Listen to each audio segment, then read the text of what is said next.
रूस के खिलाफ युद्ध में यूक्रेन की हथियारों की प्यास इतनी बढ़ती जा रही है जिसे पूरा नाटो मिलकर भी नहीं बुझा पा रहा। दरअसल रूस के हवाई हमलों में यूक्रेन करा रहा है। यूक्रेन के पास रूसी मिसाइलों को आसमान में ही रोकने का कोई ठोस उपाय नहीं है। वहीं दूसरी तरफ नाटो की अगुवाई में समूचे पश्चिम ने यूक्रेन में अपनी ताकत झोंक दी है, लेकिन उसके बावजूद भी वो रूस को नहीं रोक पाए।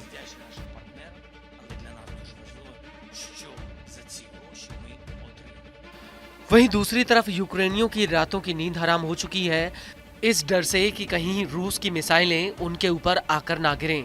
लेकिन अब ऐसा लग रहा है कि यूक्रेन फिर से युद्ध में वापसी कर सकता है।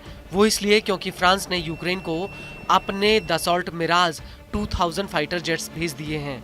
इसके अलावा नीदरलैंड ने भी यूक्रेन को और F-16 फाइटर जेट्स भेजे हैं। हालांकि फ्रांस और नीदरलैंड ने यूक्रेन को कितने जेट्स भेजे हैं, इसका कोई ठोस आंकड़ा सामने नहीं आया है।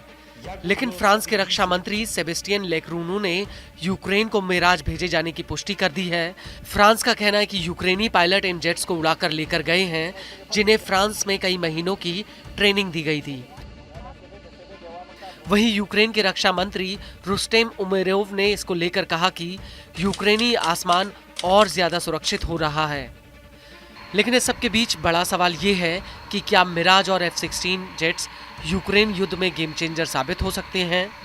तो आपको बता दें कि यूक्रेन पहले ही अपने 2 F-16 फाइटर जेट्स खो चुका है। वहीं अगर मिराज की बात की जाए तो मिराज 2000 फ्रांस के सबसे पुराने जेट्स में से एक है और फ्रांस ने अपने सैन्य बेड़े में मिराज को राफेल जेट से रिप्लेस कर दिया है। आने वाले दिनों में फ्रांस की सेना में मिराज की जगह पर राफेल दिखाई देंगे।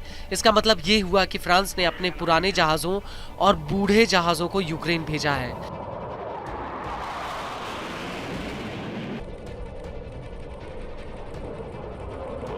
हालांकि मिराज को लेकर मिलिट्री एक्सपर्ट्स का मानना है कि मिराज यूक्रेन में एयर डिफेंस के मामले में कारगर साबित होगा।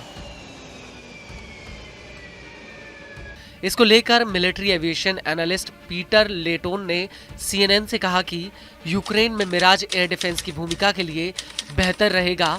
इससे F-16 जेट्स को अन्य अभियानों के लिए मौका मिलेगा। मैं देखता हूं कि मिराज जमीन पर सतर्कता से तैनात होंगे और मिनटों के भीतर आने वाली क्रूज मिसाइलें प्राथमिक लक्ष्य और शहीद ड्रोन द्वितीय लक्ष्य को चिन्हित कर सकते हैं।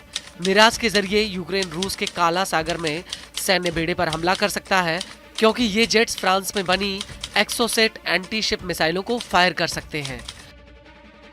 आपको बता दें कि साल 2025 की शुरुआत में फ्रांस के पास 26 एक्टिव दसॉल्ट मिराज 2000 जेट्स थे। इसको लेकर लेटिन का कहना है कि यूक्रेन को कुल 95 F-16 मिलेंगे और करीब 2 दर्जन मिराज जेट्स मिलेंगे। बड़ी बात यह है कि मिराज जेट्स लंबी दूरी वाली स्काल्प यानी स्टॉर्म शैडो मिसाइलों को फायर कर सकता है। ये मिसाइलें रूस के काफी भीतर तक हमला करने में सक्षम हैं। लेकिन मिलिट्री एक्सपर्ट्स का मानना है कि सिर्फ इतने जेट से यूक्रेन आसमान में रूस का सामना नहीं कर सकता, बल्कि उसे 200 से 220 के बीच में फाइटर जेट्स चाहिए होंगे और इसी सूरत में वो रूस के हवाई हमलों का सामना कर सकता है।